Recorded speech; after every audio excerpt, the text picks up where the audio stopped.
Hello friends, कैसे हैं आप लोग।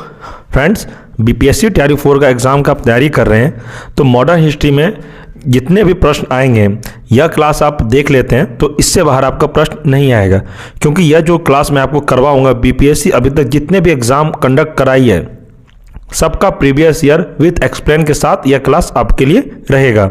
और फ्रेंड्स, इस वीडियो में यह खास बात है कि अगर आप एक प्रश्न को जब पढ़ेंगे और उसका आंसर पढ़ने के बाद जब उसका एक्सप्लेन देखेंगे ना तो आपको उससे कम से कम 2 से 3 प्रश्न और उससे आपका क्लियर हो जाएगा। पिछले वीडियो में मैंने आपको 132 प्रश्न तक करा दिया था, एक पार्ट हो चुका था कंप्लीट। मैंने कहा था कि इसको मैं 2 से 3 पार्ट में पूरा मॉडर्न हिस्ट्री कवर करूंगा।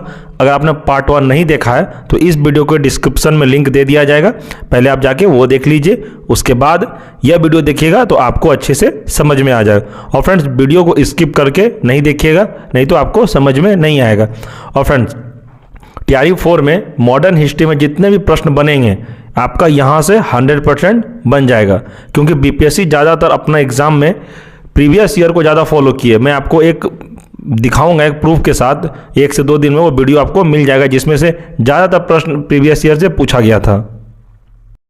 तो चलिए फ्रेंड्स, आज का क्लास हम शुरू करते हैं। 132 तक मेरा क्लास कंप्लीट हो गया था, आप जाके वो वीडियो देख सकते हैं। तो चलिए शुरू करते हैं आगे। प्रश्न है, मुझे विश्वास है कि कांग्रेस अपने विनाश की तरफ जा रही है और मेरी यह बड़ी इच्छा भारत में रहते हुए होगी कि इसके शांति प्रिय निधन के लिए इसका सहायक बनूं। यह किसने लिखा है? तो यह किसने लिखा है? तो इसका सही आंसर हो जाएगा ऑप्शन सी, लॉर्ड कर्जन ने। इसके बारे में थोड़ा हम लोग डिटेल में पढ़ते हैं। डिटेल में पढ़ने के बाद फ्रेंड्स यह होता है कि अगर आपको क्वेश्चन समझ में नहीं आ रहा है तो अगर आप उसको एक्सप्लेन में पढ़ने के बाद आपको यह समझ में आएगा कि यह किसने लिखा और क्यों बोला था, क्या तथ्य था बोलने के पीछे। और एक प्रश्न में आपको कम से कम 3 से 4 प्रश्न क्लियर होगा। जैसे मैं देखिए आपको बता रहा हूं, इसमें अंग्रेज शासक समझते थे कि नरमपंथियों के नेतृत्व में कांग्रेस काफी कमजोर है, जनता में इसकी पैठ नहीं है, अतः इसे खत्म किया जा सकता है। इस नीति के सबसे बड़े प्रवक्ता थे लॉर्ड कर्जन। वर्ष 1900 में कर्जन ने कहा था, मुझे विश्वास है कि कांग्रेस अपने विनाश की तरफ जा रही है और मेरी यह बड़ी इच्छा भारत में रहते हुए होगी कि इसके शांति प्रिय निधन के लिए इसका सहायक बनूं। वर्ष 1903 में उन्होंने मद्रास के गवर्नर को लिखा, जब से मैं भारत आया हूं मेरी नीति यही रही है कि किसी भी तरह कांग्रेस को नपुंसक बना दूं।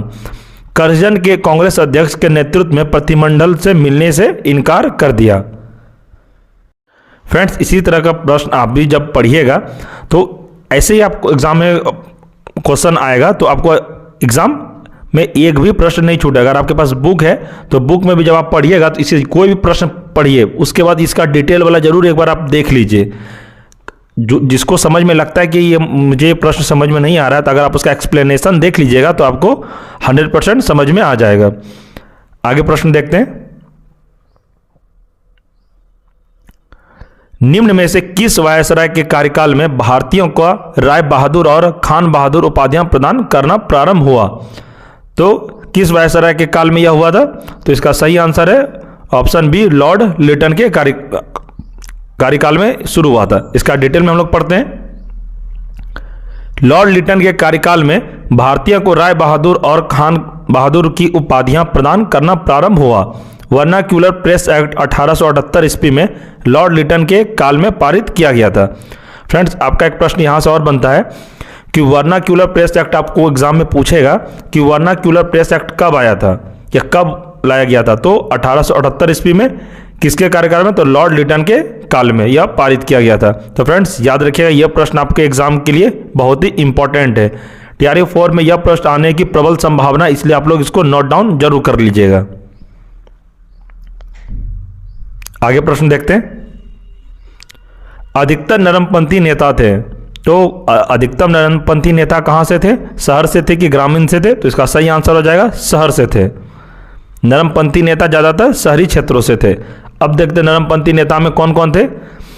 इसलिए मैं कह रहा हूं फ्रेंड्स, घटना चक्र जो आप किताब पढ़िएगा ना उसमें सबसे इंपॉर्टेंट ये है कि क्वेश्चन के साथ आपको एक्सप्लेन मिलेगा और एक्सप्लेन के साथ साथ आपको उसमें दिखने को मिलेगा। जैसे नरमपंथी नेता कौन थे आपको अभी पता नहीं होगा, इसी में जब आप इसका डिटेल में पढ़िएगा, जैसे इसका एक्सप्लेनेशन दिया है, तो आपको समझ में आ जाएगा नरमपंथी नेता कौन थे। चलिए देखते हैं। उदारवादी राजनीति या राजनीतिक भिक्षावृत्ति के युग में अधिकांश नरमपंथी नेता तथा दादा भाई नौरोजी, फिरोज शाह मेहता और दिनसा वाचा वोमेश बनर्जी और सुरेंद्रनाथ बनर्जी जैसे नेता शहरी क्षेत्रों से संबंधित थे। फ्रेंड्स देख लिए कौन कौन नेता थे, एक बार फिर से मैं आपको दिखा रहा हूं। पहला है यहां पे दादा भाई नौरोजी, फिरोज शाह मेहता, दीनानाथ वाचा, वोमेश बनर्जी और सुरेंद्रनाथ बनर्जी जैसे नेता शहरी क्षेत्रों से संबंधित थे। ये नरमपंथी नेता थे। आगे, इस काल में कांग्रेस पर समृद्धशाली मध्यम वर्गीय बुद्धिजीवियों का, जिनमें वकील, डॉक्टर, इंजीनियर, पत्रकार एवं साहित्यिक व्यक्ति सम्मिलित थे, का अधिकार था। उपाधियां और बड़े बड़े पद इन लोगों के लिए आकर्षण रखते थे। कांग्रेस में आने वाले ये प्रतिनिधि बड़े बड़े नगरों से आते थे और जनसाधारण से इनका कोई संपर्क नहीं था। फिरोज शाह मेहता ने स्वयं कहा था, कांग्रेस की आवाज़ जनता की आवाज़ नहीं है। फ्रेंड्स आपका एक प्रश्न यहाँ से और बनता है, एग्जाम में आपको प्रश्न आएगा कि यह कथन किसका है कि कांग्रेस की आवाज़ जनता की आवाज़ नहीं है, तो यह किसने कहा था? तो यह फिरोज शाह मेहता ने कहा था। आपका ये एक प्रश्न यहाँ से बन गया। तो फ्रेंड्स मैं जो जो बोलूँगा आप कॉपी पेन लेके बैठ जाइए और नोट करिए। जो जो मैं आपको नोट करने बोलूँ आप नोट कर लीजिए। इंपॉर्टेंट प्रश्न रहेगा आपके लिए, जब एग्जाम आएगा तो शॉर्ट रिवीजन के लिए ये बेस्ट आपका नोट्स बना हुआ रहेगा अभी से। आगे, परंतु उनके साथ रहने वाले अन्य देशवासियों का यह कर्तव्य है कि वे इनकी भावनाओं को समझें और उन्हें व्यक्त करें और उनके उपचार को प्रयत्न करें।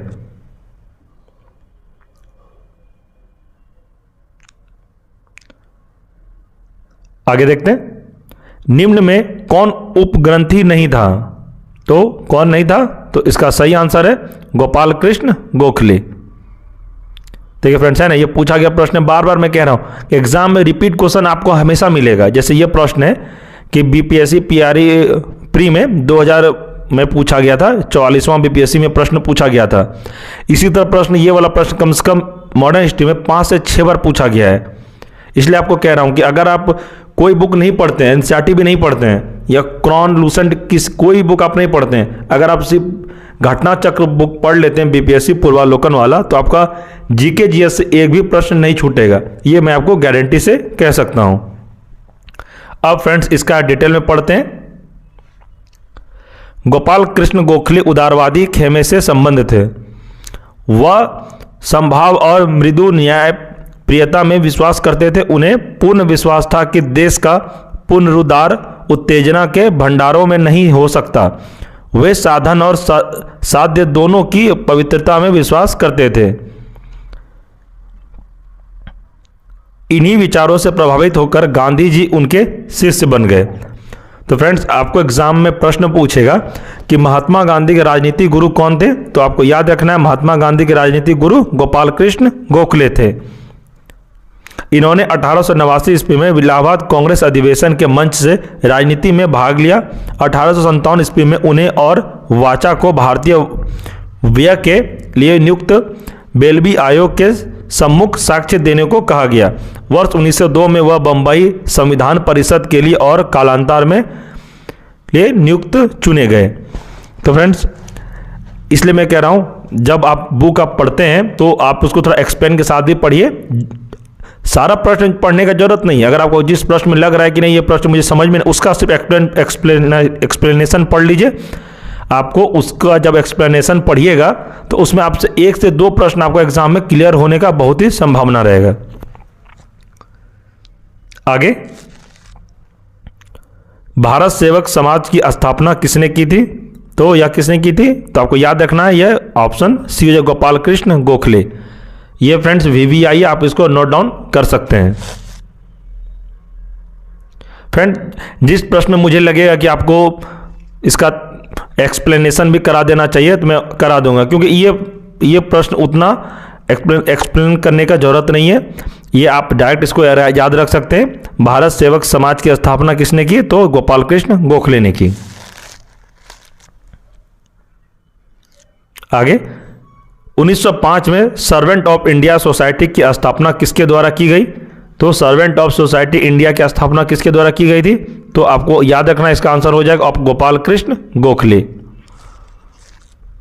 फ्रेंड्स, ये सब प्रश्न पूछता है, आप इसको हल्के में बिल्कुल भी नहीं लीजिएगा। 1 से 2 प्रश्न आपको टीआरई 3 में भी यहां से पूछने को मिला था। ये वाला प्रश्न जो है टीआरई 3 का जब एग्जाम हुआ था तो जो कैंसिल हुआ था मार्च में, ये प्रश्न डायरेक्ट पूछा गया था। इसलिए मैं कह रहा हूं कि मॉडर्न हिस्ट्री का कम से कम 18 से 20 प्रश्न का वेटेज रहता है। इसलिए आप लोग मॉडर्न हिस्ट्री पर थोड़ा ज़्यादा ध्यान रखिएगा, क्योंकि एग्जाम में आपको यहीं से ज़्यादातर नंबर देखने को मिलेगा। आगे, रजनी पामदत्त ने कहा वे साम्राज्यवाद से लड़ते भी थे और सहयोग भी करते। उन्होंने किस राजनीतिक गठबंधन के बारे में यह कहा? तो किसके बारे में कहा था उन्होंने? तो इसका आंसर हम लोग देख लेते हैं। इसका आंसर हो जाएगा ऑप्शन ए, भारतीय राष्ट्रीय कांग्रेस के बारे में। आगे, भारतीय राष्ट्रीय आंदोलन गर्मपंथियों के प्रभावाधीन आया, तो कब आया था? तो 1906 के बाद। तो याद रखिएगा ऑप्शन ए आंसर इसका हो जाएगा। बाल गंगाधर तिलक लोकमान्य तिलक के नाम से जाने लगे जब? कब जाने लगे ये? तो इसका आंसर हो जाएगा ऑप्शन ई, उपयुक्त में से कोई नहीं, उपयुक्त में से एक से अधिक। तो इसके बारे में हम लोग एक बार डिटेल पढ़ते हैं। ब्रिटिश सरकार ने बाल गंगाधर तिलक को पुणे के असिस्टेंट कलेक्टर रैंड की हत्या के मामले में अभियुक्त बनाया। तिलक को दोषी पाया गया और उन्हें 18 माह के कठोर कारावास की सजा सुनाई गई। जब वे जेल से बाहर आए तो वे एक राष्ट्रीय नायक के रूप में उभरे और उन्हें लोकमान्य की उपाधि प्राप्त हुई। इस तरह किसी एक घटना नहीं बल्कि अनेक राष्ट्रवादी कार्यों के बाद तिलक को लोकमान्य की उपाधि दी गई। अगला देखते हैं,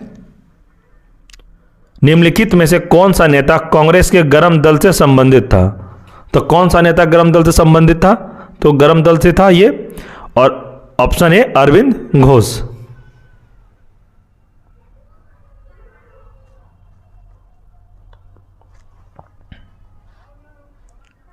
आगे, नेशनल काउंसिल ऑफ एजुकेशन की स्थापना कब हुई? तो आपको याद रखना है, एग्जाम में आपको प्रश्न, ये वाला प्रश्न आपको टीआरई 3 में देखने को जरूर मिलेगा, क्योंकि ये वाला प्रश्न टीआरई 1 में भी आया था और आपको टीआरई 4 में भी देखने को मिलेगा। तो इसका आंसर हो जाएगा ऑप्शन डी, 15 अगस्त 1906 में। फ्रेंड्स, आप किसी भी क्लास का तैयारी करें, पीआरटी से लेके पीजीटी तक में, सभी के लिए यह इंपॉर्टेंट क्लास है। ये आप नहीं सोचिएगा कि ये मेरा क्लास नहीं है, हम पीआरटी का तैयारी कर रहे हैं फिर हम पीजीटी में नहीं आएगा। ये हो सकता है कि मॉडर्न हिस्ट्री का जो पोर्शन है प्राइमरी में ज़्यादा है और 6 to 8 में जिसका हिस्ट्री ऑनर्स है उसका मॉडर्न हिस्ट्री का प्रश्न ज़्यादा है, लेकिन फ्रेंड्स जिसका जनरल पेपर है 40 नंबर का, उसको भी तो मॉडर्न हिस्ट्री पढ़ना ही पड़ेगा। ऐसा थोड़ी कि बिना मॉडर्न हिस्ट्री पढ़े वो उस एग्जाम उसका क्लियर हो जाएगा। इसलिए मैं कह रहा हूँ मॉडर्न हिस्ट्री सभी के लिए इंपॉर्टेंट है, या कोई भी ना समझे कि ये मेरे लिए इंपॉर्टेंट नहीं, मुझे नहीं पढ़ना। एग्जाम में फिर आपको पता चलेगा, रियलाइज करने से कोई फायदा नहीं होगा कि काश पढ़े रहते। ये काश वर्ड आपके नज़र में नहीं आना चाहिए। इसलिए कह रहा हूँ अभी टाइम है, पढ़ लीजिए। और ये भी मत सोचिए कि बहुत टाइम है, इसलिए मैं आपको कंटिन्यू क्लास करा रहा हूँ कि पहले कंप्लीट कोर्स हो जाएगा, उसके बाद मैं आपको सिर्फ रिवीजन करवाऊंगा। चलिए आगे बढ़ते हैं। राष्ट्रीय आंदोलन में निम्न में से किसको नरम दलीय के तौर पर नहीं जाना जाता है? तो किसे नहीं जाना जाता है? तो इसका आंसर होगा बाल गंगाधर तिलक, ऑप्शन ए। कांग्रेस के नरम दल के नेताओं की आंदोलन की पद्धति थी, तो कौन सी पद्धति थी? तो इसका आंसर हो जाएगा ऑप्शन बी, राजा वामनभद्र आंदोलन।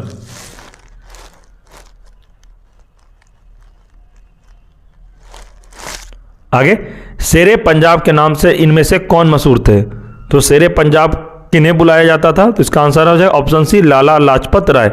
फ्रेंड्स, ये प्रश्न भी आपके लिए एग्जाम में बहुत ही इंपॉर्टेंट हो सकता है, क्योंकि अभी मैं जितने भी आपको क्लास अभी करा रहा हूँ ज़्यादातर इंपॉर्टेंट प्रश्न ही है, आपको एग्जाम में डायरेक्ट देखने को मिलेगा यहाँ से। इसलिए फ्रेंड्स मैं कह रहा हूँ कि क्लास जितना भी मैं करा रहा हूँ आपको टीआरई 4 से रिलेटेड, सारा मैं आपको इंपॉर्टेंट प्रश्न ही करा रहा हूँ, कोई फालतू चीज़ मैं आपको नहीं करा रहा। इसलिए बोल रहा हूँ कि ज़्यादा मत पढ़िए, कम पढ़िए, लेकिन बार बार पढ़िए। इसलिए मैं बार बार आपको कहता हूँ कि ज़्यादा बुक पढ़ने से बेटर है कि एक बुक को बार बार पढ़िए।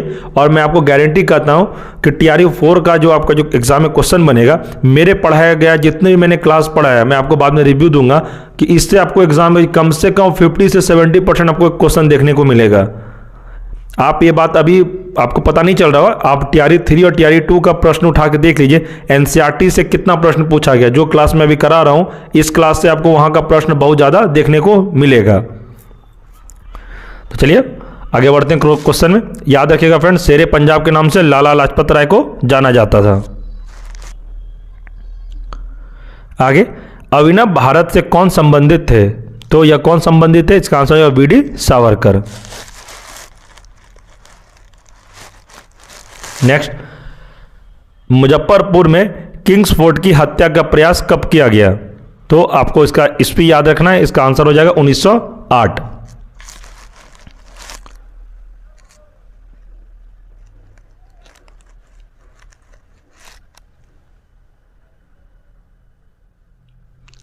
आगे, निम्न में से कौन सा एक राष्ट्रवादी समाचार पत्र नहीं था?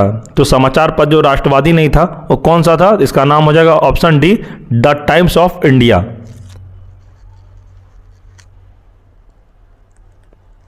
आगे, क्रांतिकारी गतिविधियों के साथ कौन सी पत्रिका जुड़ी हुई नहीं थी? तो यह कौन सी पत्रिका जुड़ी हुई नहीं थी? तो इसका आंसर हो जाएगा option D, young India. Friends, मैं यंग इंडिया के बारे में आपको थोड़ा इसमें डिटेल में आपको पढ़ा देता हूं, आपको यहां से प्रश्न ज़्यादातर देखने को मिलेगा। चलिए देखते हैं। यंग इंडिया पत्रिका क्रांतिकारी गतिविधियों के साथ जुड़ी हुई नहीं थी। यंग इंडिया पत्रिका का संपादन किसने किया था? तो ये महात्मा गांधी ने किया था। आपको एग्जाम में प्रश्न अगर आया कि यंग इंडिया जो थे वो पत्रिका का संपादन किसने किया था, तो आपको याद रखना है यह महात्मा गांधी ने किया था। महात्मा गांधी अहिंसक आंदोलन के समर्थक थे। वर्ष 1913 में सोहन सिंह भाकना ने Hindustan association of the Pacific coast नामक संस्था की स्थापना की। इस संस्था ने गदर नामक अखबार निकाला, जिससे इस संस्था का नाम भी गदर पार्टी पड़ गया। युगांतर तथा संध्या पत्रिकाएं भी क्रांतिकारी गतिविधियों से संबंधित थी। तो याद रखिएगा फ्रेंड्स, यह क्वेश्चन आपको एग्जाम में देखने को मिल सकता है। आगे, नीचे दिए गए विकल्पों में से राष्ट्रवादी समाचार पत्रों द हिंदू, केसरी, बंगाली, हिंदुस्तानी सुधारक के संपादकों के नाम का सही संयोजन ज्ञात कीजिए। तो इसमें सही संयोजन क्या हो जाएगा? इसका आंसर हो जाएगा ऑप्शन डी, जी सुब्रमण्यम अय्यर, बाल गंगाधर तिलक, सुरेंद्र नाथ बनर्जी, गंगा प्रसाद वर्मा, गोपाल कृष्ण गोखले।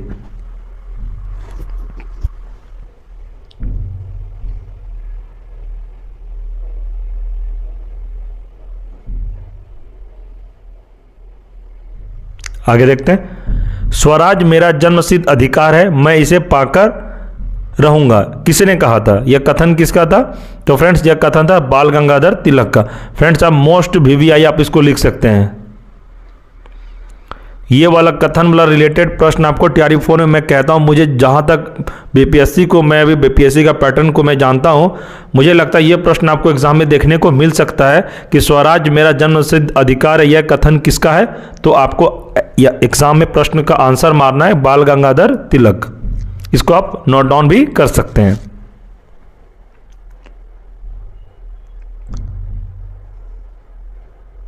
आगे, स्वराज मेरा जन्मसिद्ध अधिकार है और मैं इसे लेकर ही रहूंगा, यह किसने कहा था?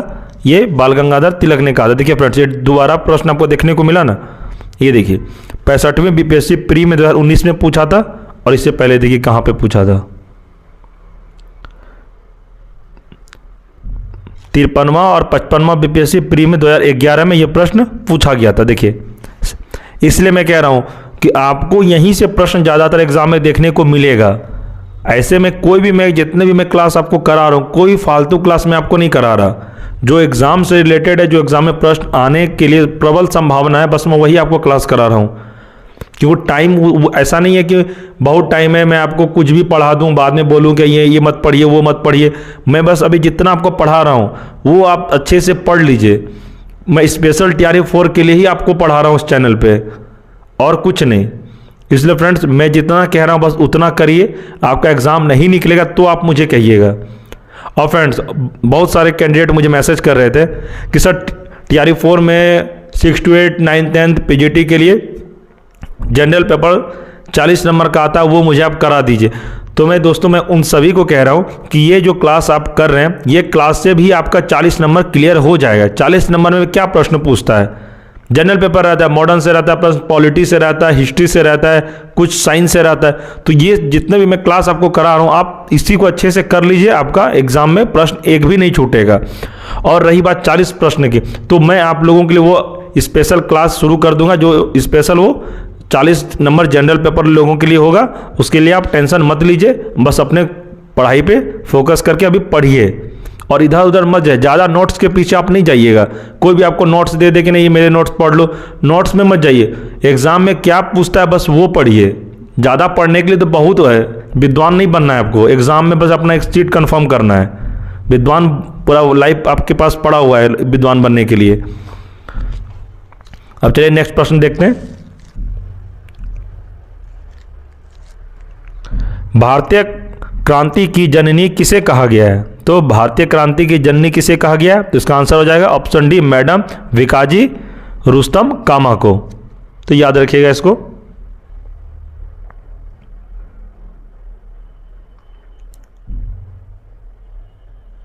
आगे, मैडम कामा ने भारत के तिरंगी स्वतंत्रता ध्वज को कहां फहराया था?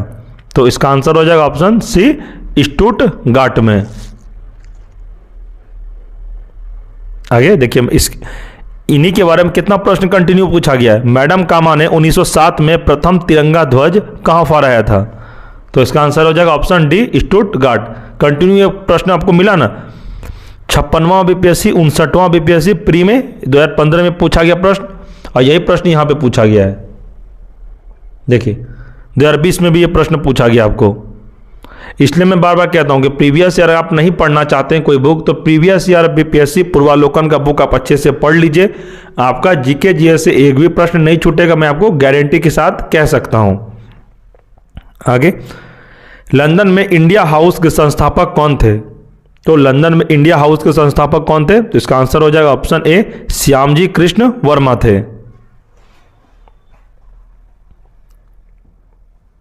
आगे, बंग भंग के बाद कौन सा आंदोलन शुरू हुआ था? तो बंग भंग के बाद कौन सा आंदोलन शुरू हुआ था? तो इसका आंसर हो जाएगा ऑप्शन बी, स्वदेशी आंदोलन। अब इसमें मैं आपको बता रहा हूं, ये जो प्रश्न है फ्रेंड, इसका मैं एक्सप्लेन आपको जब करूंगा, इसमें आपको 3 से 4 प्रश्न आपको अभी मैं तुरंत समझा दूंगा। इससे भी 4 प्रश्न निकलेगा। चलिए दिखाते हैं आपको। ब्रिटिश सरकार ने 20 जुलाई 1905 को बंगाल विभाजन के निर्णय की घोषणा कर दी। 7 अगस्त 1950 को, नहीं माफ करिएगा फ्रेंड्स, 7 अगस्त 1905 को कलकत्ता के टाउन हॉल में एक ऐतिहासिक बैठक में स्वदेशी आंदोलन की विधिवत घोषणा कर दी गई। इसमें ऐतिहासिक बहिष्कार प्रस्ताव पारित हुआ। इसी के बाद बंगाल के विभिन्न क्षेत्रों में बंग भंग विरोधी आंदोलन औपचारिक रूप से एकजुट प्रारंभ हो गया। 16 अक्टूबर 1905 को बंगाल विभाजन प्रभावी हो गया। तो फ्रेंड्स, आपसे एग्जाम में प्रश्न पूछेगा कि बंगाल विभाजन कब हुआ था, तो उसमें ईस्वी पूछेगा, तो 1905 मारना है आपको। और यह बंगाल विभाजन कब से प्रभावी हुआ था, तो 16 अक्टूबर 1905 को। तो याद रखिएगा इसको।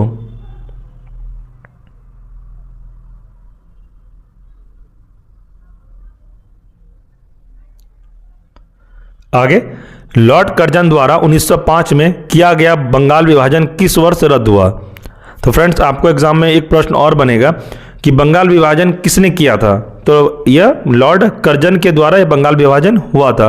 और जब यह बंगाल विभाजन हुआ था, उसके बाद बंगाल विभाजन को रद्द किसने किया था और कब किया था? तो यह पहले किया था 1911 ईस्वी में। और किसने किया था, चलिए मैं आपको डिटेल में पढ़ के बता रहा हूं। दिसंबर 1911 में ब्रिटिश सम्राट जॉर्ज पंचम और महारानी मैरी के भारत आगमन पर उनके स्वागत हेतु दिल्ली में एक दरबार का आयोजन किया गया। दिल्ली दरबार में ही 12 दिसंबर 1911 को सम्राट ने बंगाल विभाजन को रद्द घोषित किया। साथ ही कलकत्ता की जगह दिल्ली को भारत की नई राजधानी बनाए जाने की घोषणा की। घोषणा के अनुरूप बंगाल को नए एक प्रांत के रूप में पुनर्गठित किया। उड़ीसा तथा बिहार को इससे अलग कर दिया।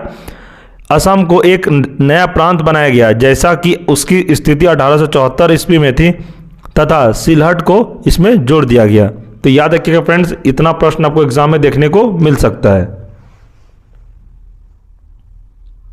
आगे देखते हैं, कांग्रेस ने स्वराज प्रस्ताव वर्ष 1905 में पारित किया। प्रस्ताव का उद्देश्य क्या था? तो इसका उद्देश्य यही था कि ऑप्शन बी, स्वशासन सुनिश्चित करना।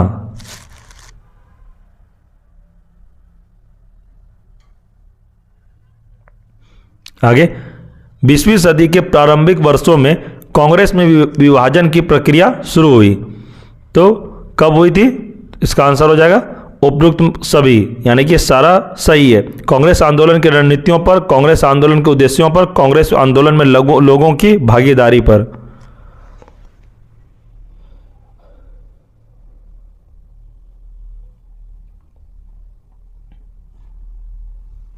आगे, मुसलमान यदि खुश और संतुष्ट है तो भारत ने ब्रिटिश शक्ति का महत्व बचा होगा। यह किसने लिखा है? तो यह किसने लिखा है? तो यह लिखा है ऑप्शन सी, W हंटर ने। तो याद रखिएगा, आपसे ये कथन से रिलेटेड आपसे एग्जाम में 1 से 2 प्रश्न आपको देखने को मिल सकता है, क्योंकि बीपीएससी अभी तक में एग्जाम जितने भी कंडक्ट कराती है उसमें कथन से रिलेटेड प्रश्न आपको 1 से 2 प्रश्न अवश्य रहेगा।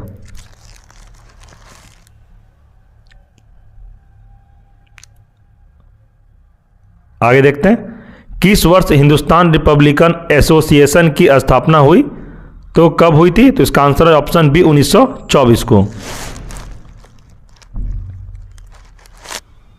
बंगाल विभाजन की घोषणा की गई।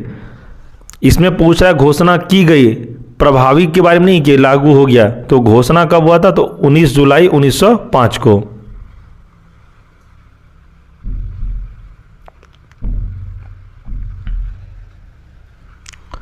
करजन वैली की हत्या के आरोप में किसे मृत्यु दंड दिया गया? फ्रेंड्स, ये TRE 3 में जो जुलाई में एग्जाम हुआ जिसका रिजल्ट अभी आया, ये TRE 3 में प्रश्न पूछा गया है, डायरेक्ट प्रश्न पूछा गया है। अगर आपको विश्वास ना हो, जो मैं एनसीईआरटी किताब को जो करा रहा हूँ उसमें यह प्रश्न मैंने आपको दिखाया है। जो एनसीईआरटी का जो मॉडर्न हिस्ट्री का मैं पढ़ा रहा हूँ आपको अभी, उसमें यह प्रश्न आपको बता दिया था कि TRE 3 में यह प्रश्न पूछा गया है। और अगर फ्रेंड्स मैं TRE 3 का एक वीडियो एनालिसिस किया हूँ, वो वीडियो यूट्यूब पर पड़ा हुआ है, आप जाके मेरे चैनल पे देख सकते हैं कि कितना TRE 3 में एनसीईआरटी बेस्ड से क्वेश्चन पूछा गया था। और फ्रेंड्स ये जो प्रश्न है डायरेक्ट TRE 3 में पूछा गया। इसका आंसर हो जाएगा मदन लाल धिंगरा। करजन वैली की हत्या के आरोप में मृत्युदंड मदन लाल धिंगरा को दिया गया था।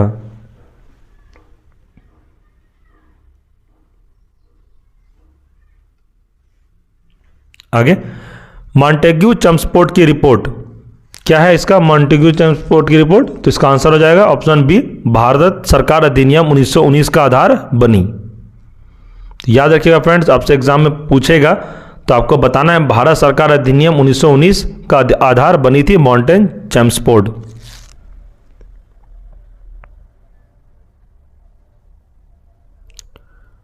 New lamp for old lake श्रृंखला 1893-94 में सर्वहारा वर्ग के साथ संपर्क से बाहर होने के लिए कांग्रेस की आलोचना की गई थी।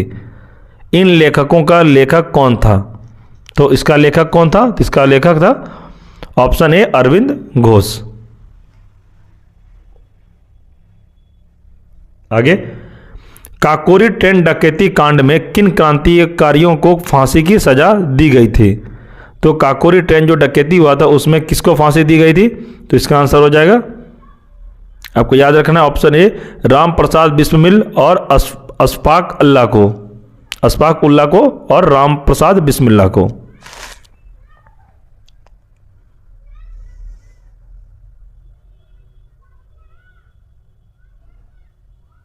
आगे, हिंदुस्तान सोशलिस्ट रिपब्लिकन आर्मी के संस्थापक नेता में एक थे, तो ये कौन थे? तो इसका आंसर हो जाएगा ऑप्शन बी, भगत सिंह।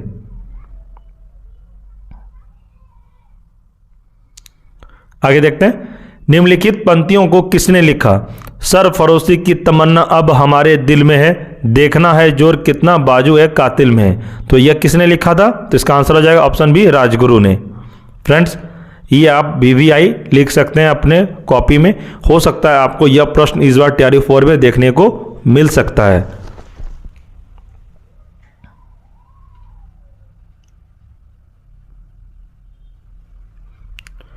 प्रसिद्ध गीत सरफरोशी की तमन्ना अब हमारे दिल में है के रचयिता कौन थे? तो आपको अभी मैं जस्ट पढ़ाया हूँ, सूर्यसेन नहीं थे, चंद्रशेखर आजाद नहीं थे, सरदार भगत सिंह नहीं थे, राम प्रसाद बिस्मिल्लाह नहीं थे। तो इसका आंसर ऑप्शन ई, उपयुक्त में से कोई नहीं। इसका आंसर हो जाएगा राजगुरु।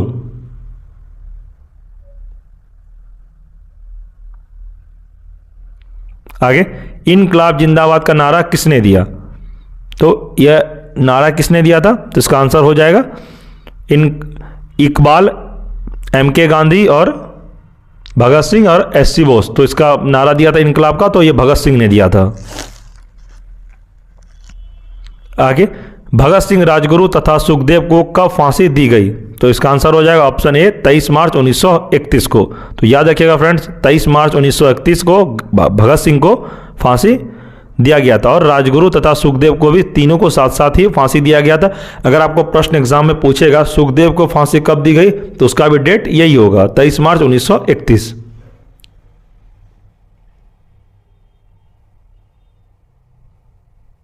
नेक्स्ट, सरकार के विरोध में असेंबली में बम फेंकने के समय भगत सिंह की उम्र क्या थी? जब भगत सिंह ने असेंबली में बम फेंका था, उसकी उम्र कितनी थी? तो आपको बताना है। इसका आंसर 21 साल से थोड़ा ज्यादा था।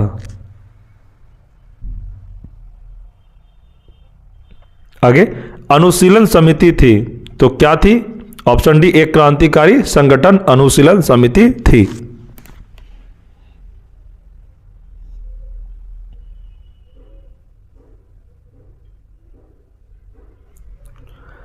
उन्नीस 1913 में पटना में अनुशीलन समिति की एक शाखा की स्थापना किसने की थी? तो इसका आंसर हो जाएगा ऑप्शन सी, सचिंद्र नाथ सान्याल। तो याद रखिएगा फ्रेंड्स, ये प्रश्न भी आपके एग्जाम के लिए इंपॉर्टेंट है, तो आप इसे भी नोट कर सकते हैं अपने कॉपी में, और एग्जाम के टाइम में शॉर्ट। देखिए फ्रेंड्स, खुद का बनाया हुआ नोट्स किसी भी टीचर से बेटर होता है, क्योंकि आपको पता रहता है कि इस नोट्स में मैंने कहाँ पर क्या लिखा है, और वही एग्जाम के लिए आपके लिए, जब एग्जाम आपका नज़दीक रहेगा तो शॉर्ट रिवीजन के लिए वो सब नोट्स आपके लिए हेल्पफुल रहेगा। वैसे तो मैं अपना टेलीग्राम पे सारा नोट्स आपको प्रोवाइड कर ही रहा हूं, लेकिन आप खुद का भी नोट्स अपना बनाइए।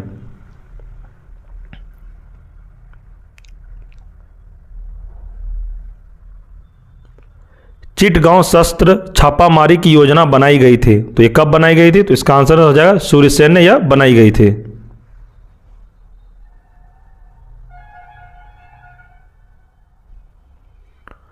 चटगांव शस्त्रागार धावे से कौन संबंधित है? तो इसका आंसर हो जाएगा ऑप्शन डी, सूर्यसेन इससे संबंधित है। आगे, निष्क्रिय विरोध के सिद्धांत का प्रतिपादन किसने किया? तो ये जो प्रतिपादन किसने किया था निष्क्रिय विरोध का? तो इसका आंसर हो जाएगा ऑप्शन डी, अरविंद घोष ने।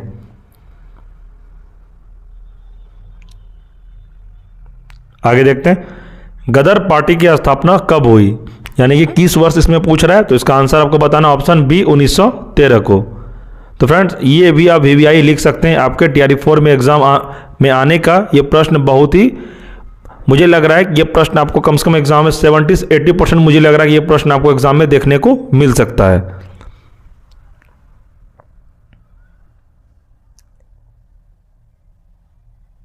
आगे, गदर क्रांति छिड़ने का सबसे महत्वपूर्ण कारण क्या था?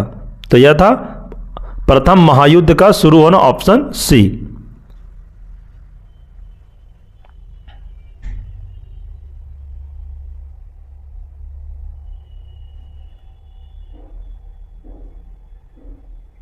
आगे, गदर पार्टी की स्थापना कहां पर हुई थी? तो इसका आंसर हो जाएगा ऑप्शन बी, संयुक्त राज्य अमेरिका में गदर पार्टी की स्थापना हुई थी। तो याद रखिएगा फ्रेंड्स, मैं जितने भी प्रश्न आपको करा रहा हूं ये आपके BPSC TRE 4 को एग्जाम को देखते हुए मैं करा रहा हूं, और एग्जाम में आपका प्रश्न यहीं से आएगा, इससे बाहर प्रश्न बिल्कुल भी नहीं आएगा। आप ये लिख लीजिए, और आपको अगर मेरी बात पे भरोसा नहीं है तो आप प्रीवियस ईयर का क्वेश्चन निकालिए, और जितने भी मैंने प्रश्न आपको बताया है उससे मिलाइएगा, यहाँ से आपको सारा प्रश्न मिल जाएगा प्रीवियस ईयर का। जितने भी एग्ज़ाम हुआ है टीआरई में 1 चाहे रहे, चाहे 2 रहे, चाहे टीआरई 3 रहे, सारा प्रश्न प्रीवियस ईयर से पूछा गया है। स्टूडेंट को पता नहीं रहता है क्या पढ़ना है, बस उसी में स्टूडेंट इधर से उधर, जो दूसरा कोई बोला, जो टीचर कुछ बोल रहा है, आप उसी के बात पे रह के कुछ से कुछ पढ़ने लगते हैं। पढ़िए वही जो एग्जाम में पूछता है। मैं बार बार कहता हूँ, पढ़ना आपको ज़्यादा नहीं, विद्वान नहीं होना, इतना पढ़िए जितना में आपका एक सीट बुक हो जाए। इसलिए मैं आपको ज़्यादा नहीं पढ़ाता, उतना ही पढ़ा रहा हूँ जो आपको एग्जाम में पूछेगा। एक्स्ट्रा पढ़ने का ज़रूरत नहीं है, ना किसी का कोर्स खरीदने की ज़रूरत है, मैं सारा आपको इसी चैनल पे कंप्लीट करा दूंगा। आगे देखते हैं, किसने कहा था स्वराज मेरा जन्मसिद्ध अधिकार है और मैं इसे लेकर रहूंगा? यह प्रश्न फ्रेंड इससे पहले भी मैंने आपको 2 बार करा दिया। ये जो प्रश्न है काफी बार एग्जाम में पूछा है, अभी तक मैंने आपको 2 से 3 बार ये प्रश्न करा दिया है। इसका आंसर हो जाएगा बाल गंगाधर तिलक।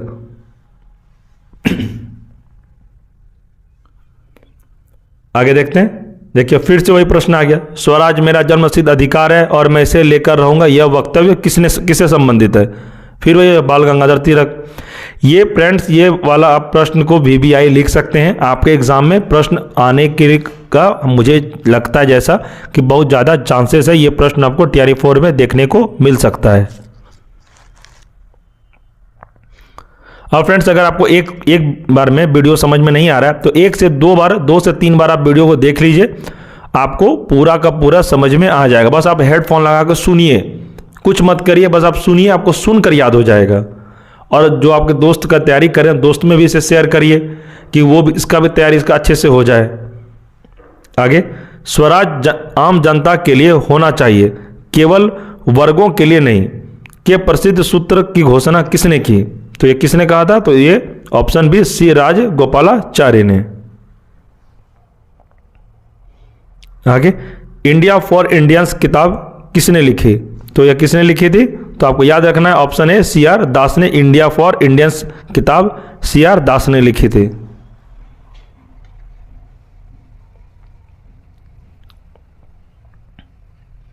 आगे देखते हैं, अनहैप्पी इंडिया पुस्तक के लेखक कौन है? अनहैप्पी इंडिया के पुस्तक के लेखक हैं, इसका आंसर हो जाएगा ऑप्शन सी लाला लाजपत राय।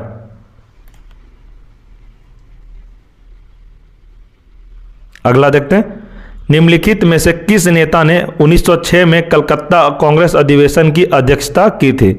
1906 में कलकत्ता कांग्रेस अधिवेशन की अध्यक्षता किसने की थी? तो इसका आंसर हो जाएगा ऑप्शन डी दादा भाई नौरोजी ने की थी।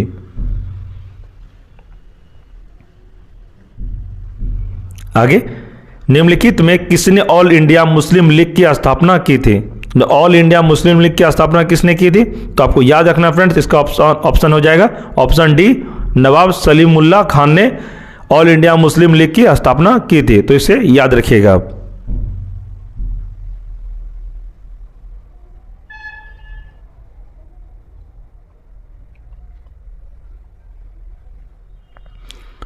(1906) में मिंटो से शिमला में मिले मुसलमानों के शिष्टमंडल ने प्रार्थना की थी। तो किस लिए की थी? तो इसका आंसर ऑप्शन ए मुसलमानों के लिए पृथक निर्वाचक वर्ग के लिए।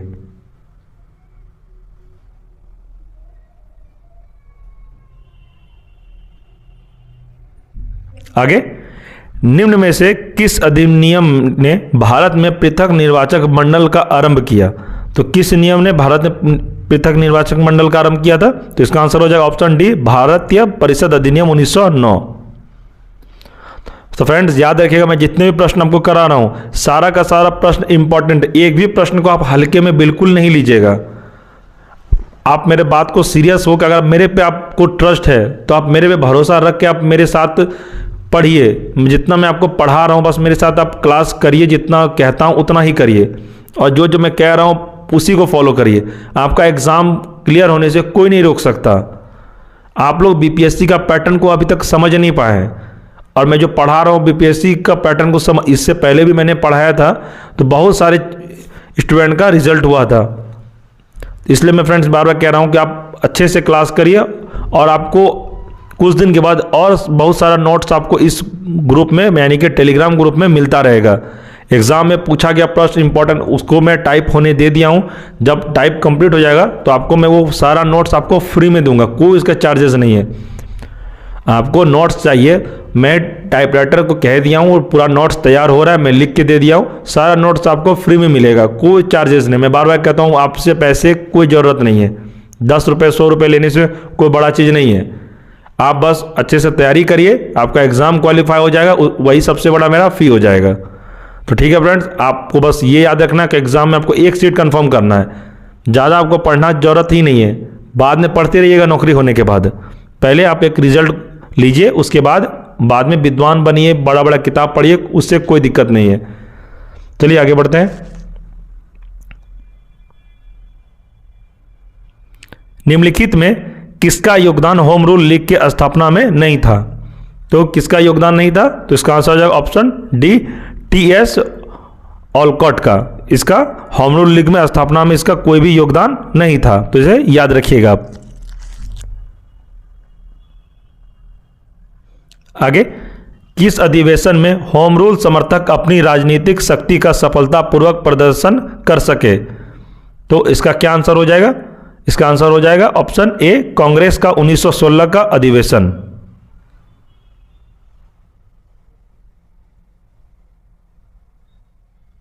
आगे, शिक्षा में सुधार हेतु ब्रिटिश सरकार ने सैडलर विश्वविद्यालय आयोग कब नियुक्त किया? तो यह कब किया था इस भी पूछ रहा है इसमें फ्रेंड्स, ये भी आप VVI लिख सकते हैं। तो इसका आंसर हो जाएगा ऑप्शन बी, 1917। ये प्रश्न 48वां बीपीएससी और 52वां बीपीएससी प्री में 2008 में ये पूछा गया प्रश्न है, तो आप इसे याद रखिएगा फ्रेंड्स।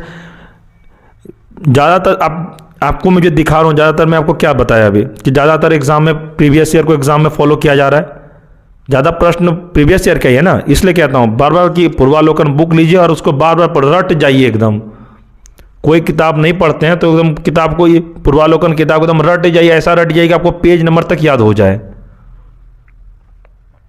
आगे, होम रूल आंदोलन भारत के स्वतंत्रता संग्राम के एक नए चरण के आरंभ का घोतक था, क्योंकि इसका आंसर हो जाएगा ऑप्शन ए, इसने देश के सामने स्वशासन की एक ठोस योजना रखी। फ्रेंड्स इसको याद रखिएगा, इसका आंसर ए हो जाएगा।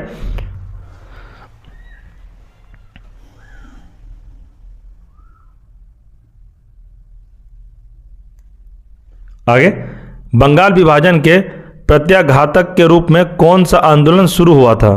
तो इसका आंसर हो जाएगा ऑप्शन सी, स्वदेशी आंदोलन।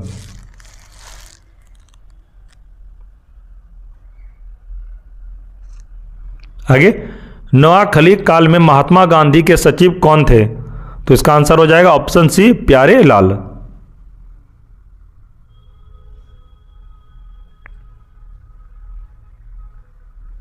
आगे, निम्न में से महात्मा गांधी का भारत में पहला सत्याग्रह कौन सा था? तो ये कौन सा था भारत में? इसका आंसर हो जाएगा ऑप्शन सी, चंपारण।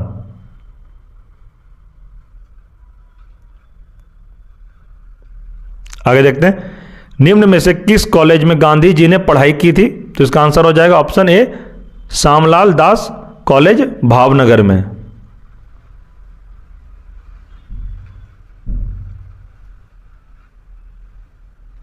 आगे देखते हैं, निम्न में से कौन सा भारत में गांधी जी का प्रथम सत्याग्रह आंदोलन था जिसमें उन्होंने सविनय अवज्ञा का प्रयोग किया? तो यह कौन सा था? तो ऑप्शन हो जाएगा बी, चंपारण में। ऑप्शन ए हो जाएगा फ्रेंड, ये ऑप्शन बी यहां पर है, तो इसका आंसर है चंपारण।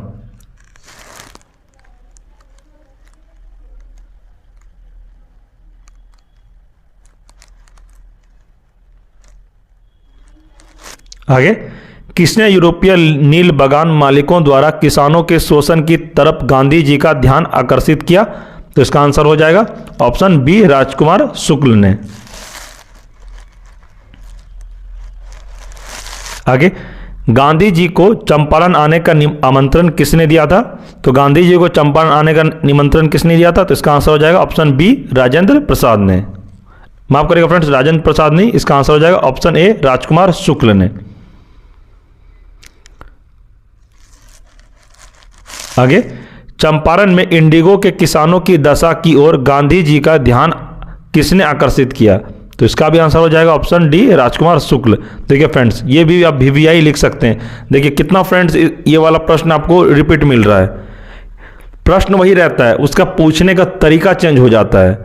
आपको इसका सेंटेंस अलग मिलेगा लेकिन क्वेश्चन वही पूछा जा रहा है।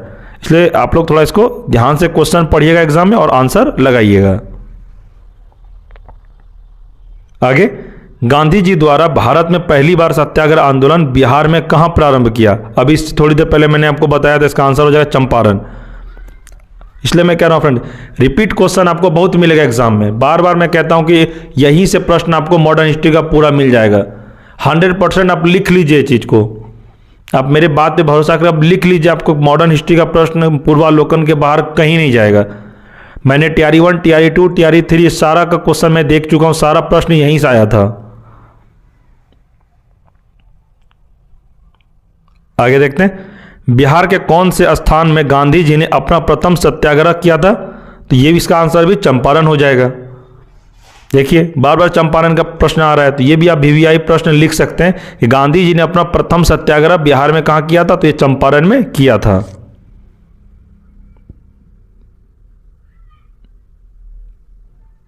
आगे, चंपारण नील आंदोलन के राष्ट्रीय नेता कौन थे? तो इसका आंसर हो जाएगा ऑप्शन ए, महात्मा गांधी थे। तो फ्रेंड्स, आज के इस क्लास में यहीं तक रखते हैं और इसके बाद जो अगला पार्ट आएगा उसमें पूरा मॉडर्न हिस्ट्री कंप्लीट हो जाएगा। इससे पहले मैंने पार्ट 1 आपको कंप्लीट करा दिया, ये पार्ट 2 होगा और एक पार्ट में पूरा मॉडर्न कंप्लीट हो जाएगा। और फ्रेंड्स, अगर आप चैनल पर नए हैं तो चैनल को सब्सक्राइब जरूर करें और बेल आइकन को प्रेस कर लें। बेल आइकन प्रेस करने से यह होगा कि आप जब भी मैं इस चैनल पर वीडियो अपलोड करूँगा तो सबसे पहले आपको नोटिफिकेशन मिलेगा। और फ्रेंड्स, आप कमेंट करिएगा मेरे द्वारा पढ़ाया गया जो क्लास है आपको कैसा लगा। आपको अच्छा नहीं लगा तो फिर भी कमेंट करके बताइए, और कहाँ आपको अच्छा नहीं लगा वो भी मुझे आप बताइए, जिसमें मैं आगे सुधार कर सकूं आप लोगों के लिए। और फ्रेंड्स, अगर आपको वीडियो पसंद आया हो तो वीडियो को लाइक करें, और जो आपके दोस्त भी तैयारी कर रहे हैं TRE 4 का, उसमें इसको शेयर करें, दोस्तों में भी शेयर करें, अपने व्हाट्सएप ग्रुप में शेयर करें। और फ्रेंड्स, आपको स्टडी मटेरियल चाहिए BPSC TRE 4 से रिलेटेड जितने भी क्लास में करा रहा हूँ सबका नोट्स, तो आप मेरे टेलीग्राम पर ज्वाइन हो जाइए, वहाँ पे आपको सारा नोट्स मिलता रहेगा। तो ठीक है फ्रेंड्स, हम लोग नेक्स्ट वीडियो में मिलते हैं, तब तक के लिए धन्यवाद।